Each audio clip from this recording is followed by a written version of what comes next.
Well, hello there. My name is Blade, and today I'll be reviewing Send Help. Okay, so I know literally only like 2 videos ago did I say I wasn't doing the blank background anymore, but upon looking at those other 2 videos, I honestly absolutely hated the look of the other background and the way I do thumbnails. It just works out better to do this, so she's back. And then also, when I sat down in front of this, and I looked at myself on the camera, I was a lot more like, oh, like I'm back. So this is returning, this is staying. I don't know what I was thinking, okay? It was a psychosis moment. Send Help is the new film from director Sam Raimi. Now, notably, which I think was the big draw for a lot of people who are familiar with him, is that this is his first original work in quite some time. You've definitely heard of his previous works. He's the man behind the original Evil Deads. He's also done Drag Me to Hell. But pretty much since Drag Me to Hell, it's only been pre-existing IPs. He did the Tobey Maguire Spider-Man movies. He did Oz the Great and Powerful and like the Doctor Strange movies. So this is his first like fully original film in quite some time. So I went into this pretty excited. I'm a pretty big fan of Drag Me to Hell and the type of kind of like campy horror comedy, gore that was in that movie. And upon seeing the trailer, I was like, okay, this seems like we're getting back in touch with that. I also really like Rachel McAdams and Dylan O'Brien, so I was pretty interested. So what are my thoughts? Well, of course, I'm going to start spoiler free, and then I will get into my spoilers later on in the video, but there will be timestamps down below so you can skip over the spoilers if you want us to watch the movie. So, Send Help is about a woman and her overbearing boss become stranded on a desert island after a plane crash. They must overcome past grievances and work together to survive, but ultimately it's a battle of will and wits to make it out alive. So, it's a plane crash scenario. I'm not going to say too much, like I said, I don't like to spoil, but to just give a little bit more context to that description. Pretty much, Rachel McAdams plays this. I'm not exactly what like corporation or what type of business this is, but she is a marketing and strategist person for this company that Dylan O'Brien becomes the new CEO of because his father passed away and his father was the previous founder of the company, so he like takes over. And Rachel McAdams' character Linda Little had been, I don't know if it's kind of unclear if it's like 100% promised to her, but she's very good at her job, and she seems like she should be the right choice if we're going to promote somebody, but it ultimately goes to someone else, so that creates this kind of tension between the two of them. And Linda is also introduced to us as somebody who's a little bit more meek, and a little bit more. To me, she wouldn't be off-putting. You shouldn't say that. That's off-putting. You should be off-putting. Because you're fat. But I guess if in this movie's world and like of people being a little bit more like stuck up and stuff, she's just a little. She doesn't fit the culture of this office. It's mostly younger people, and she's a little bit more socially awkward, and her clothing's kind of like grandma vibes. So she's just kind of an unassuming, person, and she gets looked over. But to like compensate for that, he invites her to go on this work trip with them to like prove herself. And then obviously a plane crash happens, and they are the two sole survivors on this island.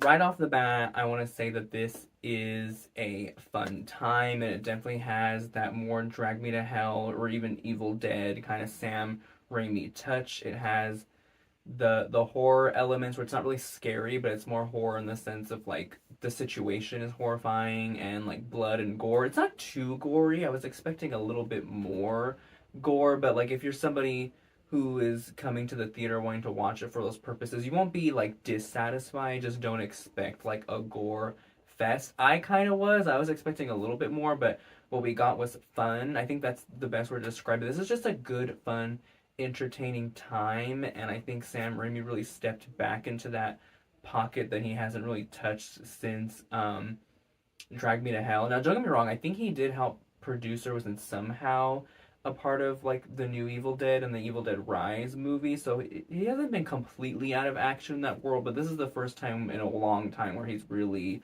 back in action in that way, and I think it was very effective. And if you're somebody who enjoys kind of like campy horror that you're not taking too seriously, you'll have a good time. And I also think this is a great movie for people who might not be able to stomach other types of horror movies. Like there's some stuff that'll probably still make you a little bit squeamish, but if you're not the type who really gets into like grisly horror, like really scary horror, there's enough, or actually a good plenty of, the story itself is entertaining on its own, but also the comedic elements of it are very entertaining for like a wider audience. Continuing on with like the writing and the entertainment value, I think this movie has implements really good twists. I don't really want to call them twists. I think they're more like reveals. It's just information that has not been given over to the audience. I'm obviously not going to spoil them here, but um, there was like more than a few times where it was like, oh, like I didn't see that coming. And sometimes you are starting to like kind of maybe think it, but I still don't think you really anticipate it because it's just so outlandish that you're like, no way is that where we're going with this. But where I really commend the writing as far as those reveals and twists and turns go is that they were very well done. It didn't feel like, oh my god, another twist, or it didn't feel like, oh my god, like why couldn't we just stay with what we were doing? I think they were very welcomed and entertaining and really added to the situation and was really adding to the dynamic between Linda and then Dylan O'Brien. I believe his character is Bradley, because we go on a journey with the two of them. Their dynamic, I think, was really cool because Bradley is kind of posed as the villain because of what goes on in the office, but then once we're on the island, things kind of get a little bit more tricky. I'm not going to spoil it, but becomes a little bit more like you're like, who should I be trusting right now? I will say I do think this movie is a little long. Like we could have shaved off just the tiniest bit, but it's not too long to the point where it's like a distraction or you're like, oh my god, can this be over already? It's a really good, fun time. So I wouldn't necessarily say it's like crucial to remove a little bit of it, but I would just say, in my opinion, it did go on a little bit longer than it needed to. There's like just like some little like small things here that probably could have been cut out for like an overall tighter experience. The acting in this movie was great. Rachel McAdams and Dylan O'Brien in the lead roles were really great choices. I think even the side actors as well. The guy who played Donovan, which is a friend of Dylan O'Brien that works at the office, I think he's also a little bit above Linda, Rachel McAdams' character, and Bradley, Dylan O'Brien's character, also has a fiance. I think both of those actors, even though they weren't on screen for too long, were really great. But Rachel McAdams and Dylan O'Brien in the lead roles were great choices. I think not only were they good, like great performances, and really Rachel McAdams like stole the show, but I think what really worked about their performances, I think they both really understood the screenplay they were working with. Like I think they understood they had to both be believable that they were in this survival situation, understanding the drama and the horror of that, but also being able to perfectly balance it with like the campiness and like the kind of absurdist humor that was also going on. Because that's not easy to do. It's not easy to convey like the actual dread of being in this situation, but then also kind of leading into the comedic element. So I think they both like knocked out of the park.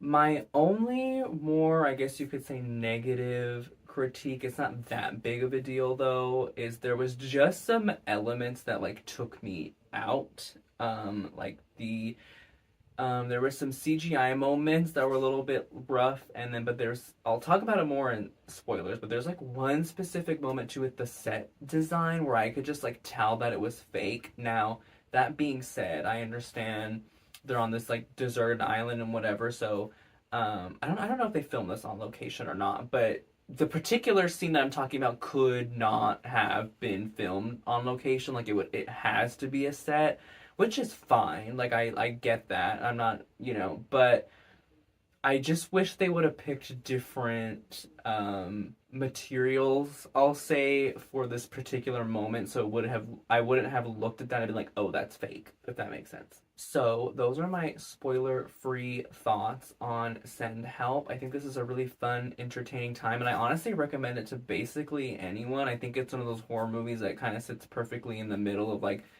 being consumable for a lot of people who aren't necessarily horror fans. But from this point forward, I am going to be getting into spoiler territory. So if you want to watch this movie without any spoilers, turn back now.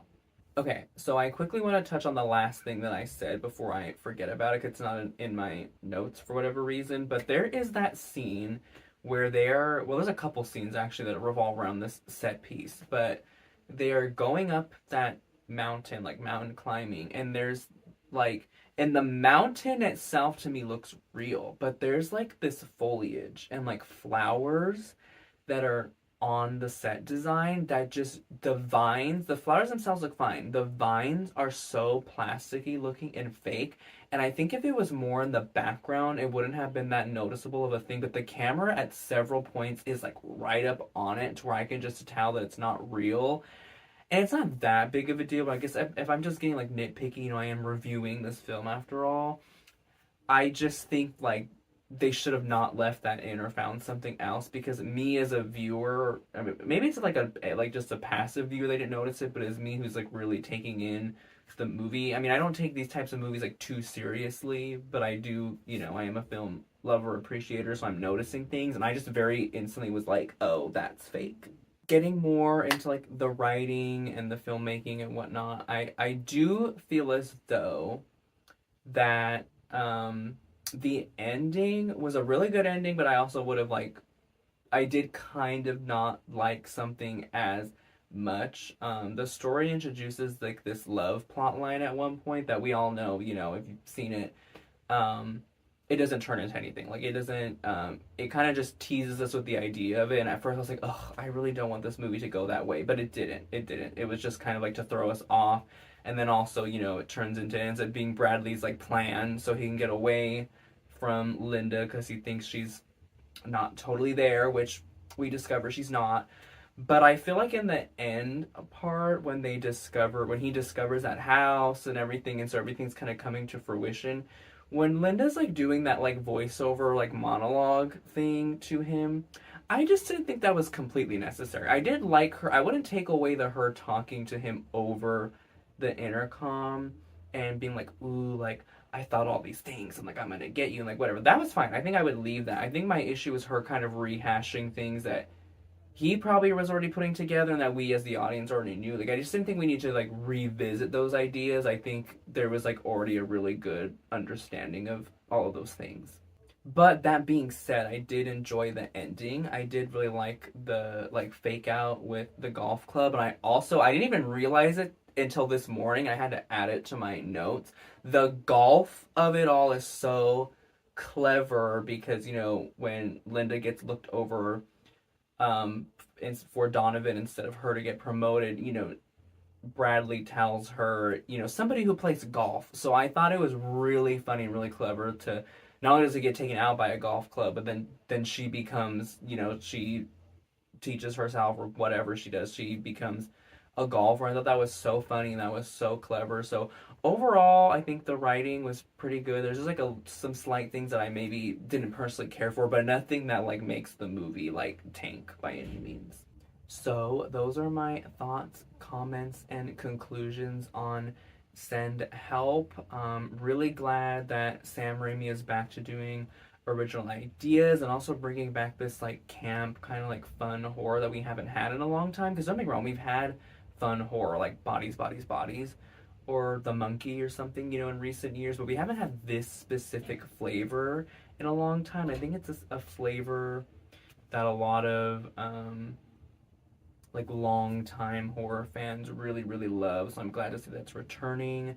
I honestly recommend this movie to pretty much anybody. I think it kind of has something for everybody. If you're more of a like survival person, you'll enjoy it. If you're more of a horror person, you'll still enjoy it. If you're a comedy person, you'll still enjoy it. There's a little something for everybody, and I think it's overall pretty palatable. So yeah, I think we're off to a really great start with this year. January is usually like the graveyard of movies, but there's been more than a few good releases. So, yeah, those are my thoughts on Send Hell. But as for now, I will see you in the next one.